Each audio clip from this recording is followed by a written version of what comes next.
नमस्कार मित्रांनो, लग्नानंतर होईलच प्रेम ह्या मालिकेचा आजचा हा एक जबरदस्त भाग खूपच उशिरा आलेला आहे. मित्रांनो, आजच्या ह्या भागामध्ये नक्की काय होणार आहे तर बघूयात. आता नंदिनी एकटीच रूममध्ये बसलेली आहे, परंतु तिला आता बाळाचे सारखे विचार येतात. ती आता विचार करत आहे आणि तेवढ्यात जीवा तिच्यासाठी नाश्ता घेऊन येतो आणि नंदिनीला म्हणतो की हे फक्त नंदिनी नाश्ता करून घे. नंदिनी म्हणते की नाही, मला भूक नाही. जीवा म्हणतो की नाही, मी तुला माझ्या हाताने भरवणार.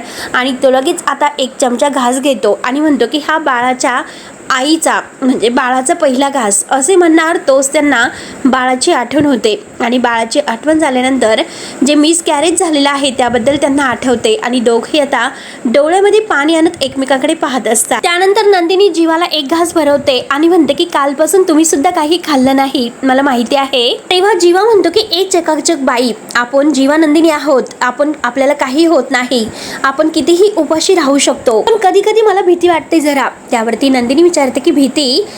जीवा म्हणतो की हो, कारण मगाशी आई आली होती आणि मगाशी आईसमोर जे काही घडले तर त्यामुळे मला असं वाटत होतं की तू बोलून जाते की काय. त्यावरती आता नंदिनी म्हणते की हो ना, मला सुद्धा खूप भीती वाटत होती. आता नंदिनीच्या डोळ्यात पाणी येते. तेव्हा जीवा म्हणतो की हे फक्त तू बोलायचं ठरवलं तरी सुद्धा मी तुझ्या सोबत आहे आणि तू न सांगण्याचं ठरवलं तरी सुद्धा मी तुझ्या सोबतच आहे. आणि हे बघ, हा जीवा कायम नेहमी तुझ्या सोबत असेल. सगळं जग एकीकडे परंतु जीवा नंदिनी एकीकडे, कुणाला काहीच कळणार नाही. आणि तेवढ्यात आता जीवाच्या मोबाईलवर डॉक्टरांचा कॉल येतोय. तो म्हणतो की डॉक्टरांचा कॉल आहे नंदिनी. नंदिनी म्हणते की आत्ता कॉल का केला असेल त्यांनी, स्पीकरवर टाका बरं. जीवा तर फोन उचलतो आणि स्पीकरवर टाकतो. डॉक्टर विचारतात की काय जीवा, नंदिनी कशा आहेत. त्यावरती जीवा म्हणतो ठीक आहे. आता नंदिनीच्या डोळ्यात पाणी असतं. त्यावरती डॉक्टर म्हणतात की हे बघा, जरा तुम्ही आज इकडे येऊ शकतात आणि मला भेटू शकतात का, आपण भेटल्यानंतर बोलूयात. त्यावरती जीवा विचारतो की काय झालं, ऑल ओके. डॉक्टर म्हणतात की हो ओके आहे, परंतु त्याचबद्दल बोलायचं होतं, त्यामुळे प्लीज तुम्ही मला भेटायला येतात ना आणि नक्की या. जीवा म्हणतो की ठीक आहे, मी येतोय. आणि येताना नंदिनीला सुद्धा सोबत घेऊन येतोय. तेव्हा फोन ठेवल्यानंतर जीवा नंदिनीला विचारतो की डॉक्टरांनी का बोलवलं असेल. नंदिनीला सुद्धा आता फार टेन्शन येते. त्यानंतर आता इकडे ऑफिसमध्ये पार्थ आणि दिव्याचं जेवण होतो. पार्थ म्हणतो की खरंच बापरे, आज खूपच जेवलो. त्यावरती दिव्या म्हणते की सर, आज एक गंमत आहे, प्लीज हात पुढे करा. तेव्हा आता पार्थ म्हणतो की नाही, तो आता इतकं आणलं होतं ते आपण संपवलेलं आहे, आता मात्र नाही.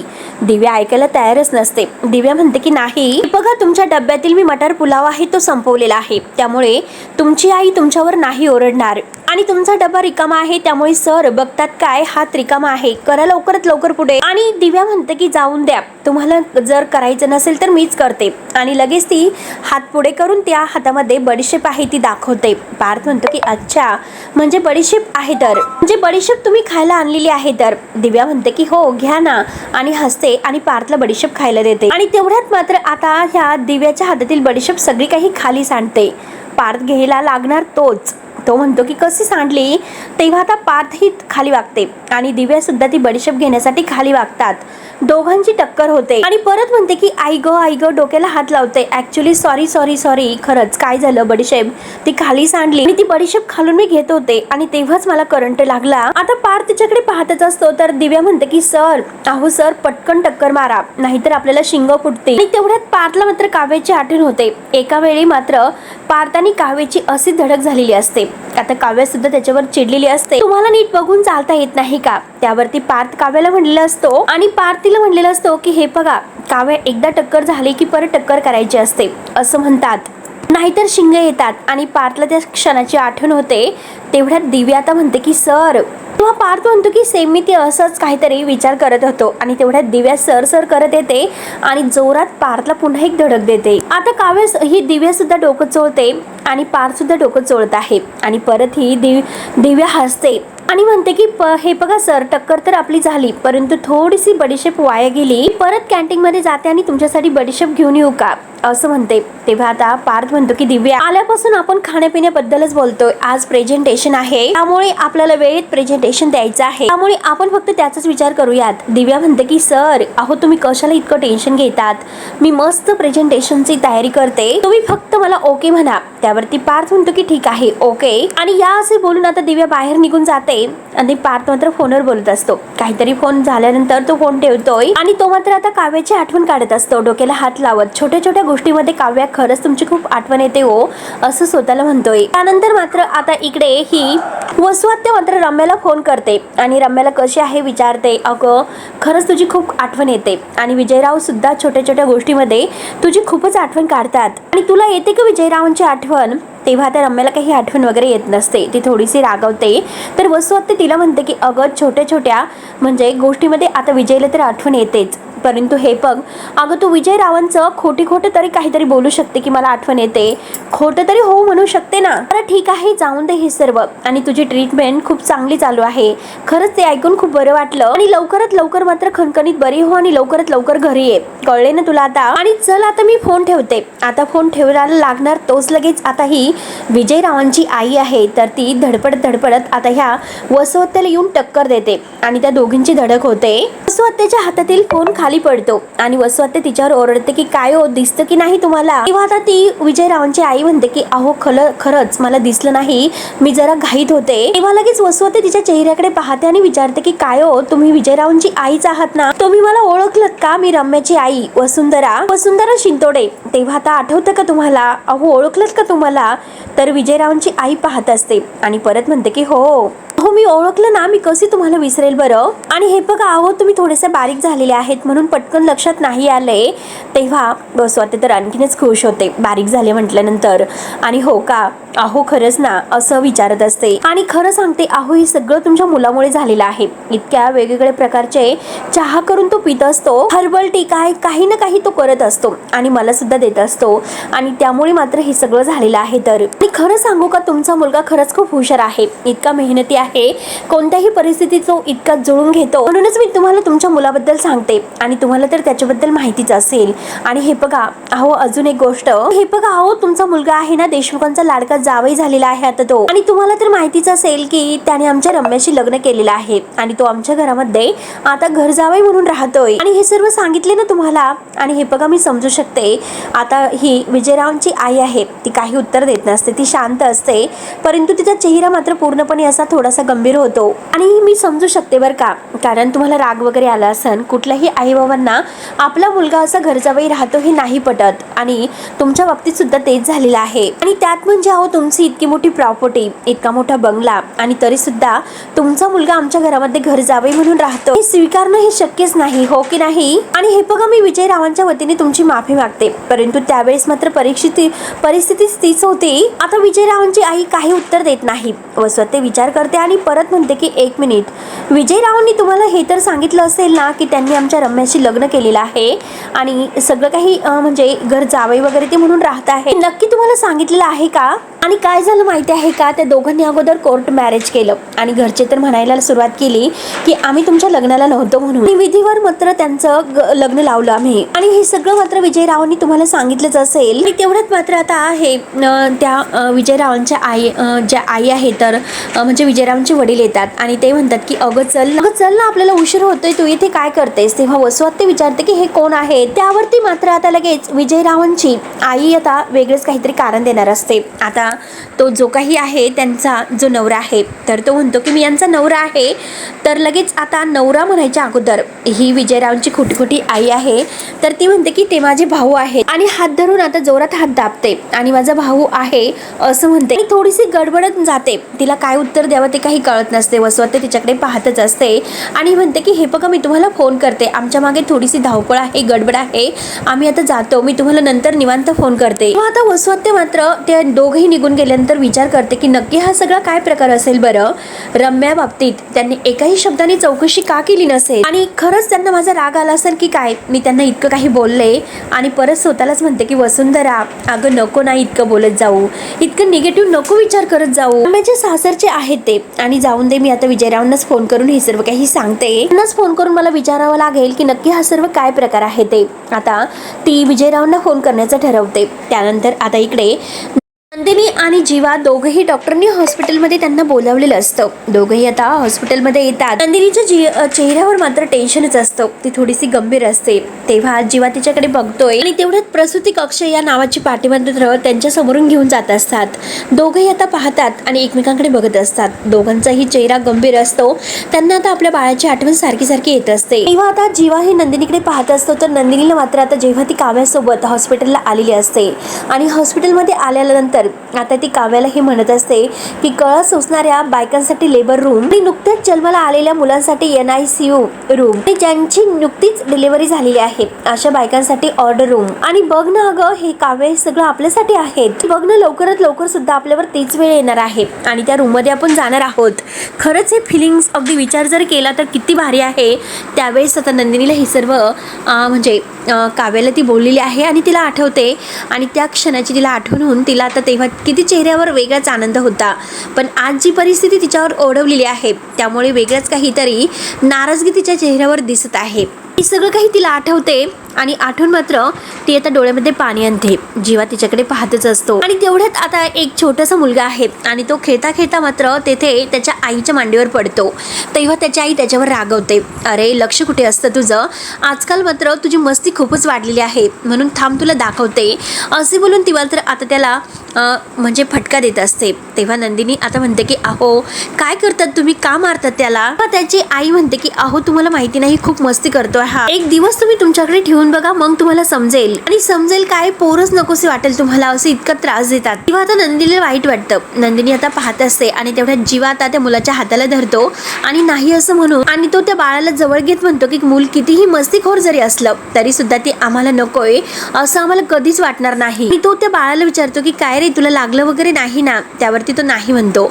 जीवा म्हणतो की स्ट्रॉंग बॉय. नंदिनी सुद्धा त्याच्याकडे बघून खूप खुश होत असते. एक वेगळा चेहऱ्यावर तिचा आनंद येतो आणि तेवढ्यात नर्स म्हणतात की हे बघा मिसेस नंदिनी आणि मिस्टर जीवा देशमुख तुम्हाला बोलवलेलं आहे डॉक्टरांनी. त्यावरती जीवा आता बाळाला म्हणतो की तू येथे बस, चल आम्ही येतोय. आतमध्ये जातो डॉक्टरांकडे आणि तुझ्या मम्मीला त्रास वगैरे देऊ नकोस असे बोलून तो त्याला तेथे बसवतो आणि दोघेही आत येतात. तेव्हा मात्र आता दोघेही आत येत असताना आता तो मुलगा आहे तर तो पुन्हा आता काका असं म्हणतो आणि बाय बाय करतो. जीवा आणि नंदिनी पुन्हा त्याच्याकडे अगदी खुश होत बघून हसतात आणि ते सुद्धा त्याला बाय बाय करतात. आता डॉक्टरांकडे केबिनमध्ये रूममध्ये येत आहे. त्यानंतर आता इकडे वसवत्या विजयरावांना फोन लावत असते परंतु अजूनपर्यंत काही त्यांनी फोन उचललेला नाही. वसवत्या म्हणते की विजयराव फोन उचला. विजयराव मात्र आता एका मस्त ठिकाणी लिंबू सरबताचा एन्जॉय आनंद घेत आहे म्हणजे पित आहे आणि तेवढ्यात ते फोन उचलतात. आता ते वसवत्याच्या जवळपासच आहेत आणि विजयराव आता फोन उचलून हॅलो म्हणतात. वसवत्या खुश होत म्हणते की विजयराव तुम्ही बिझी आहात का असं विचारते. विजय म्हणतो की हो थोडासा, बोला ना काय काम होतं आणि काय झालं असं विचारतो. त्यावरती वसवत्या म्हणते की अहो मी तुमचा जास्त वेळ नाही घेणार, तुमची आई भेटली होती हे मला सांगायचं होतं. तर विजयराव म्हणतो की माझी आई, आणि कोण माझी आई, तो म्हणून जातो कारण ती त्याची खोटी आई असते. त्यावरती वसवत्या म्हणते की अहो तुम्ही असं का म्हणतात, कोण म्हणजे तुमची सख्खी आई मला भेटली होती, रम्याच्या आणि तुमच्या साखरपुड्याला तुमचे आई बाबा आले होते ना. त्यावरती लगेच आता विजयराव म्हणतो की अच्छा म्हणजे तीच ती, आणि ती आई का. त्यावरती वसवत्या विचारते की ती आई म्हणजे नक्की काय, तुम्ही असं का बोलतात आणि अशा किती आया आहेत तो तुम्हाला असं विचारते. त्यावरती आता विजयरावांना मात्र थोडासा धक्का बसतो कारण त्याने खोटं आता आहे ते लपवण्याचा प्रयत्न केलेला असतो आणि वसवत्या त्याचबद्दल त्याला विचारत आहे. मला एक गोष्ट सांगा बरं, तुमचं आणि रम्याचं लग्न झालेलं आहे, ही गोष्ट तुम्ही तुमच्या घरच्यापासून लपवलेली की काय, तुम्ही तुमच्या आईला लग्नाबद्दल सांगितलेलं नाही का. कारण कसं आहे की आमची भेट झाली होती आणि मी त्यांना हे सगळं जे पद्धतीने सांगितलं ते ऐकल्यानंतर त्या अशा काही रिॲक्ट झाल्या होत्या जसे त्यांना माहितीच नाही असं त्यांचा चेहरा दिसत होता. तेव्हा विजय आता खोटं बोलतो. विजय म्हणतो की सांगितलेलं तर आहे तिला सगळं काही, पण तिला पसंत पडलेलं नाही आणि जी गोष्ट तिला पसंत पडत नाही तर ती गोष्ट तिला माहिती नाही असं ती दाखवत असते. आणि हो ना, मला वाटलंच होतं तुम्ही सांगणार नाही असं तर कधी होणार नाहीच. आणि हो ना, अहो त्यांना खरंच मान्य नसेल हे मी समजू शकते. तर विजय आता हसतो आणि म्हणतो की ठीक आहे, ठेवू का आता फोन. तेव्हा आता वसवत्ते विचारते की एक मिनिट, अहो तुम्ही कुठे आहात नक्की, इतक्या तुमच्या मागे आवाज काय येत आहे, नक्की कुठे आहात तुम्ही. त्यावरती आता विजय खोटं बोलतो. विजय म्हणतो की अहो काही नाही, किचन मध्ये आहेत, मस्त गाणी बिणी लावलेली आहेत आणि लिंबू सरबत बनवतो. तेव्हा आता वसवत्ते हसते आणि तुम्ही सुद्धा या ना, अहो मी सुद्धा तुमच्यासाठी मस्त लिंबू सरबत तयार करतो, मस्त पुदिना टाकून ती सब्जा वगैरे घालून अगदी विजयच्या स्टाईलचं सरबत तुम्हाला बनवतोय. आणि त्याच वेळी वसवत्याच्या गाडीसमोर उभी आहे. तर गाडीच्या आरशातून विजय मात्र तिथे समोरच आहे हे मात्र आता दिसत आहे. तेवढ्यात आता वसवत्याचं लक्ष जातं. वसवत्या बघते तर तिला समोर धक्काच बसतो, विजय दिसतो. तेव्हा वसवत्या आता लगेच फोन खाली ठेवते आणि म्हणते की विजयराव इथे. आणि तिचा फोन सुरूच असतो तर विजय तिकडून हॅलो हॅलो करत असतो. तेव्हा वसवत्या फोन घेते आणि बोला असं म्हणते. विजय विचारतो की काय झालं. वसवत्या म्हणते की काही नाही, मी घरी येते आणि मग नंतर आपण बोलूयात. आणि आता विजय हसत असतो, तो आपला चेहरा लगेच तिकडे करतो. आणि त्यानंतर आता फोन ठेवल्यानंतर वसवत्या स्वतःला म्हणते की हे तर विजयराव आहेत, मग ते आपल्याशी खोटं का बोलले असतील. त्याचं उत्तर मला मात्र आत्ताच्या आत्ता शोधून काढलेच पाहिजे. ते शोधून काढण्याचा फक्त एकच मार्ग आहे. सरळ जाते आणि आत्ताच्या आत्ता जा विचारते. वसवत्या नेमकं आता विजयकडे जाणार तोच लगेच आता एक गाडीमध्ये येते आणि ती गाडी तिथे थांबलेली असते. तोपर्यंत विजय लगेच तेथून सटकतो, ते तिथून निघून जातो. तर वसवत्या समोर बघते तर त्या स्टॉलवर काही आता हा विजय तिला दिसत नाही. आता ती विचार करते की विजय कुठे गेला. इकडे तिकडे शोधत असते. आता तर हा येथे होता आणि कुठे गेला असेल. तेव्हा तो गाडीच्या मागे जाऊन लपलेला असतो. त्यानंतर आता इकडे पार्थ जे काही प्रेझेंटेशन त्याने दिव्याला करण्यासाठी सांगितलेलं असतं त्याची तयारी आणि आता क्लायंट सुद्धा आलेले आहेत. आता पार्थ त्यांना बसतो, कॉफी वगैरे म्हणजे त्यांचा पाहुणचार करत असतो. आणि तेवढ्यात तो थोडासा बाहेर येतो आणि आपल्या सगळे एम्प्लॉईंना विचारतो दिव्या कुठे आहे. आता प्रत्येकजण दिव्याला फोन करत असतो पण दिव्या काही फोन उचलत नसते. आणि त्यातील आता एक एम्प्लॉई म्हणते की नाही सर, मी केव्हाचा फोन करते. दिव्या काही फोन उचलत नाही. त्यावरती पार्थ म्हणतो की क्लायंट आलेले आहेत आणि त्यांना प्रेझेंटेशन द्यायचं आहे. आतमध्ये आता हे क्लायंट आहे ते आपल्या घड्याळात बघतात किती उशीर झालेला आहे आणि अजूनपर्यंत काही यांचं प्रेझेंटेशनच्या बाबतीत कोणतीच तयारी दिसत नाही. आणि तेवढ्यात आता दुसरा एक जो एम्प्लॉई आहे तो म्हणतो की सर मी देऊ का प्रेझेंटेशन. त्यावरती आता दुसरी एम्प्लॉई म्हणते की नकोय, कारण गेल्या वेळेस मात्र तू प्रेझेंटेशन दिलं होतं आणि रस्तोगीचं जे काही आहे तर ते डील आपल्या हातातून गेलं होतं. त्यावरती पार्थ म्हणतो की विषय प्रेझेंटेशनचा नाही, प्रेझेंटेशन मी सुद्धा देऊ शकतो आणि प्रेझेंटेशन काय द्यायचं हे माझ्या डोक्यात आहे, परंतु विज्युअल असं प्रेझेंटेशन द्यायला हवं. क्लायंट मात्र आतमध्ये कॉफी वगैरे सुद्धा घेतात. आता खूपच उशीर झालेला आहे असं त्यांना वाटतं. वरती पार्थ आपल्या सगळ्या स्टाफला म्हणतो की चला एनिवे बघूया काय होतं आणि तो सगळ्यांना आतमध्ये घेऊन येतोय. तेवढ्यात पार्थ आता मिस्टर मेहता यांना म्हणतो की सॉरी, कारण तुम्हाला फार वेळ वेट करावं लागलं आणि आजचं हे प्रेझेंटेशन आहे तर ते मीच तुम्हाला देतोय. आणि पार्थ मात्र आता लगेच त्यांनी जी तयारी केलेली आहे तर तो प्रेझेंटेशन द्यायला सुरुवात करतोय. त्यानंतर आता इकडे डॉक्टर आतमध्ये केबिन मध्ये जीवा आणि नंदिनीला हे समजावत असतात की हे बघा तुमच्या बाबतीत जे झालेलं आहे ते झालेलं आहे, पण किती दिवस असं तुम्ही रडत बसणार आहे बरं. बघा लाईफ आपल्याला सेकंड चान्स देत असतो. बघा तुम्ही तुमचा वेळ घ्या आणि मनाला मात्र आवर घाला आणि हे बघा मनाला मात्र आवर घालून वेळ न वाया घालवता सेकंड चान्स तुम्ही घेऊ शकतात. हे बघा यंग आहात, हेल्दी आहात आणि पुन्हा तुमच्या आयुष्यामध्ये मिस्टर जीवा गुड न्यूज येऊ शकते. याचा तुम्ही विचार केलास का. त्यावरती जीवा म्हणतो की थँक्यू डॉक्टर, परंतु मला हेच कळत नाही घरी कसं सांगावं तेच कळत नाही. त्यावरती डॉक्टर म्हणतात की म्हणजे मला नक्की काय आहे ते नाही कळाले. त्यावरती नंदिनी म्हणते की म्हणजे हे बघा डॉक्टर, आता हे सर्व काही घडलेलं आहे ते आम्ही घरामध्ये कोणाला आतापर्यंत नाही सांगितलेलं, जे ह्या मिस कॅरेज बद्दल. त्यावरती आता लगेच डॉक्टर म्हणतात की तुम्ही फक्त मिसेस काव्य यांना सांगितलेलं नाही ना. त्यावरती जीवा म्हणतो की नाही, घरामध्ये कुणालाच सांगितलेलं नाही, कारण घरच्यांना जर सांगितले आणि त्यांना ते काव्यापासून लपवणं खूप जड जाईल. या सगळ्यामध्ये ते सुद्धा ओढले जाते. त्यामुळे आता ही जोखीम जबाबदारी आहे ती आम्ही फक्त दोघातच राहून देण्याचं ठरवलं आणि ती जबाबदारी आपल्यावर घेण्याचं ठरवलं. त्यावरती डॉक्टर म्हणतात की ठीक आहे, हा तुमचा पर्सनल मामला आहे, एकदा मात्र आपण मिसेस नंदिनी यांची एक टेस्ट आणि एक चेकअप करून घेऊया. जर काही इश्यू असेल तर तो आपल्याला कळू शकतो, जर काही नसेल तर तुम्ही दोघं पुन्हा एकदा आई बाबा होण्यासाठी एक चान्स घेऊ शकतात. हे बघा कितीही मोठा अगदी धक्का बसणारा प्रसंग जरी घडला असेल तर हे बघा आयुष्य हे चालत राहतं, ते थांबत नसतं. हे बघा आत्ताच तुमच्या पुढे एक पेशंट येऊन गेले, त्यांनी तर त्यांचं 3 महिन्याचं बाळ गमावलेलं आहे. या जगात येऊन फक्त त्यांना 3 महिने झाले होते. हे बघा 3 महिन्यात मात्र बाळाचे आई वडील बाळाच्या पुढच्या 30 वर्षाचे स्वप्न बघायला सुरुवात करतात. त्यांनी मात्र त्यांच्या नवीन घरामध्ये बाळाचे छोट्या पावलांचे ठसे सुद्धा उमटवले होते आणि बहिणीने मात्र पहिल्यांदा 8 वर्षानंतर इवल्याच्या त्या रक्षाबंधन साजरं केलं होतं. इवल्याच्या हातावर राखी बांधून त्या बाईने मात्र गेलेल्या बाळाला पत्र सुद्धा लिहिलं होतं आणि ते पत्र त्यांनी मला वाचून दाखवलं आणि ढसा रडल्यात त्या. आणि हे बघ दुःखाचं मोजमाप करायला मात्र कोणतीही पट्टी नसते. आणि हे बघा नंदिनी आणि जीवा, खरंच एकमेकांना तुम्ही अशीच साथ देत राहा, एकमेकांच्या सोबत राहा आणि चेकअपचे रिपोर्ट आल्यानंतर नव्या उमेदने मात्र पुन्हा एकदा सुरुवात करा. डॉक्टर आता नर्सला आतमध्ये बोलवतात. नंदिनीच्या कोणत्या टेस्ट करायच्या आहेत त्याबद्दल ती नर्सला सांगते. ती चिठ्ठी वगैरे देऊन आता नंदिनीला त्यांच्यासोबत जायला सांगते आणि याचे रिपोर्ट्स उद्या मिळतील असं म्हणते. जीवा म्हणतो की थँक्यू डॉक्टर. जीवा आता जीवा लगेच आपला हात पुढे करतो, नंदिनीचा हात हातामध्ये घेतो. दोघंही खुश होत आता टेस्ट करायला जातात. त्यानंतर इकडे पार्थने मात्र अगदी ग्रेट असं प्रेझेंटेशन केलेलं असतं. तेव्हा क्लायंट खुश होतात आणि मिस्टर मेहता म्हणतात की पुढच्या वेळेस मात्र व्हिज्युअल असं प्रेझेंटेशन आहे ते रेडी ठेवा. आताचं प्रेझेंटेशन आहे ते खरंच खूप ग्रेट झालेलं आहे. तेवढ्यात आता ते मेहता निघून गेल्यानंतर दिव्या धावतच येते आणि पार्थला सर सॉरी ते मी असं करत असते. तेव्हा आता जी दुसरी स्टाफमधील मेंबर आहे ती म्हणते की अगं तू कुठे गेली होतीस, मी केव्हाच तुला कॉल करते. दुसरा आता म्हणतो की हे बघ शेवटी मात्र सरांना प्रेझेंटेशन द्यावं लागलं क्लायंटला. पार्थ मात्र आता रागाने दिव्याकडे पाहत असतो. दिव्या म्हणते की हॉट क्लायंट आले सुद्धा. तेव्हा पार्थ म्हणतो की हो येऊन सुद्धा गेले. तू कुठे होतीस आणि प्रेझेंटेशन कधी होतं आणि हे प्रेझेंटेशन कोण देणार होतं. नशीब इथे होतो आणि ह्या प्रेझेंटेशन बद्दल कोणाला काही माहिती नव्हतं. जर इथे नसतं तर आज आपल्या हातून कॉन्ट्रॅक्ट गेलं असतं आणि कॉन्ट्रॅक्ट जाऊन दे तू कंपनीचं जे रेप्युटेशन आहे तर ते खराब झालं असतं. बघ सिनियर डिझायनरची पोस्ट आहे तुझी आणि जेव्हा ही पोस्ट मी तुला देत होतो तेव्हा मी तुला विचारलं होतं की ही पोस्ट मी तुला का देतोय, कारण त्या डिझाईनला मात्र मी पर्सनल टच देईल वगैरे वगैरे असे तू म्हणाली होती. आणि पर्सनल टचचं सोड, परंतु तू तर स्वतःची सुद्धा कामं वेळेवर करत नाही. कुणाला सांगून जाण्याची पद्धत नाही, विचारण्याची पद्धत नाही आणि आम्ही तुला फोन करतोय फोन सुद्धा इथे विसरून गेलीस. हा बेजबाबदारपणा इथे नाही चालणार. तेव्हा दिव्या म्हणते की सर मी ते घरी.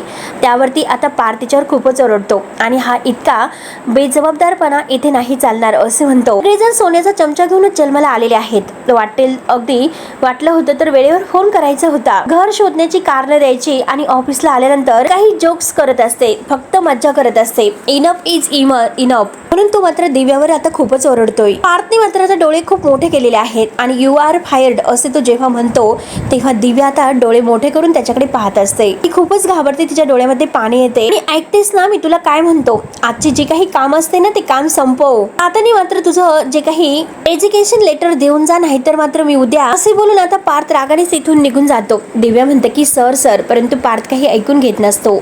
त्यानंतर आता इकडे विजय मात्र वसुहत्येच्या अगोदर किचनमध्ये आलेला असतो आणि तेथे लिंबू सरबत तो पित असतो. तर वसुहत्या येते आणि आवाज देते की जावे बापू विजयराव. तेव्हा विजय म्हणतो की येथे किचनमध्ये आहे आणि तो उन्हातून आता तुम्ही आलेले आहात ना, मग त्यांना ते सरबत देतोय. हे बघा सब्जा वगैरे घालून तयार केलेला आहे असे वसुहत्याला म्हणतोय. त्यानंतर आता लगेच वसुहत्या म्हणते की हे सरबत तर तुम्ही तेथूनच आणलेलं आहे की जेथे मी तुम्हाला पाहिलं होतं, त्या लिंबू सरबताच्या स्टॉलवर मी तुम्हाला पाहिलं होतं. त्यावरती विजय म्हणतो की हे बघा आपण मात्र तुमच्या रूम मध्ये जाऊन बोलूयात. स्वतः रागानेच पुढे जाते, परंतु आता विजयला थोडंसं काय उत्तर द्यावं तेच काही तो विचार करत आहे. त्याला सुद्धा आता टेन्शन आलेलं आहे. त्यानंतर जीवा आणि नंदिनी घरी येतात आणि सोफ्यावर बसतात. जीवा विचारतो की काय वाटतं, त्यावरती नंदिनी म्हणते की माहिती नाही, परंतु डॉक्टरांशी बोलल्यानंतर काहीतरी होप्स तरी वाटतात, म्हणजे बरं वाटतं मनाला. त्यावरती जीवा म्हणतो की हे बघा मला तर असं वाटतं की डॉक्टर म्हणतात की सांगून टाका, मग आपण सांगून टाकायचं का. आणि तेवढ्यात गुरुजी घरी येतात आणि विचारतात की सांगणारे कोण आणि ऐकणारे सुद्धा कोण, नियतीला जे सांगायचं आहे ते समजणारे आपण कोण. तेव्हा जीवानंदिनी गुरुजींकडे पाहत असतात. गुरुजी नक्की काय बोलतात हेच काही अर्थ त्यांना समजत नसतो. ते लगेच आता एकमेकांकडे बघतात. तेव्हा आता नंदिनी म्हणते की गुरुजी या ना तुम्ही बसा ना. जीवा म्हणतो की बसा तुम्ही, तुमच्यासाठी पाणी घेऊन येतो. गुरुजी म्हणतात की हे बघा एक मिनिट, आजपर्यंत मी अनेक वेळा इथे आलो आणि येत सुद्धा असतो, परंतु अरे जीवा तुझं कौतुक करायचंच राहून जातं. त्यावरती जीवा विचारतो की काय माझं कसलं कौतुक आणि नंदिनीचं सुद्धा, आणि तसंही तुम्ही आपापल्या परीने सगळेजण हुशार आहात, चौघेजण सुद्धा गुणी आणि लोभस आहात. पण जीवा अरे विशेष म्हणजे तुझं कौतुक मला यासाठी करावंसं वाटतं, तर तू खऱ्या अर्थाने मात्र पुरुषार्थ गाजवतोय. यावरती आता जीवा हसतो आणि कसला पुरुषार्थ गुरुजी काय म्हणतात तुम्ही असं म्हणतो. आणि हे बघा गुरुजी मी साधं माझ्या बायकोची नीट काळजी घेऊ शकलो नाही. त्यावरती गुरुजी म्हणतात की हे बघ मी नेहमी सांगत असतो की जे होणार आहे ते कोणीही टाळू शकत नाही, अगदी तू सुद्धा, त्यामुळे तू काही कमी पुरुषार्थ गाजवला असं नाही. आपल्या बायकोची काळजी घेणं, तिच्या पाठीशी उभं राहणं हा सुद्धा एक पुरुषार्थच आहे. आनंदात दुःखात उन्हात सावलीत खऱ्यात आणि खोट्यात आपल्या बायकोची साथ देणं हा सुद्धा एक पुरुषार्थच आहे. त्यावरती नंदिनी विचारते की गुरुजी तुम्ही खऱ्यात आणि खोट्यात असं का म्हणालात बरं. त्यावरती गुरुजी म्हणतात की आजच्या जगामध्ये मात्र कोणी सत्य बोलून राहू शकतस का. त्यावरती नंदिनी विचारते की गुरुजी आमचं काही चुकतं का. तर गुरुजी म्हणतात की ते ठरवणार मी कोण आहे. वरती जीवा विचारतो की म्हणजे गुरुजी आम्ही बरोबर करतोय ना. वरती गुरुजी म्हणतात की ते सांगणारा मी कोण. तेव्हा नंदिनी म्हणते की अहो तसं नाही, तुम्ही आता इथे आलात मग काहीतरी सांगायलाच आला असताल. त्यावरती गुरुजी म्हणतात की आज मात्र एका महाभारतातील मी तुम्हाला प्रसंग सांगायला आलो. एक छोटीशी म्हणजे गोष्ट आठवली आणि ती गोष्ट मात्र फार मोठा परिणाम सोडून गेलेली आहे. तर कुरुक्षेत्रातील त्या युद्धाची मात्र ते आता गोष्ट यांना सांगत आहे. युधिष्ठिराची जी काही गोष्ट आहे तो नेहमी सत्य बोलायचं याबद्दल मात्र आता ते गोष्ट सांगितली जाते.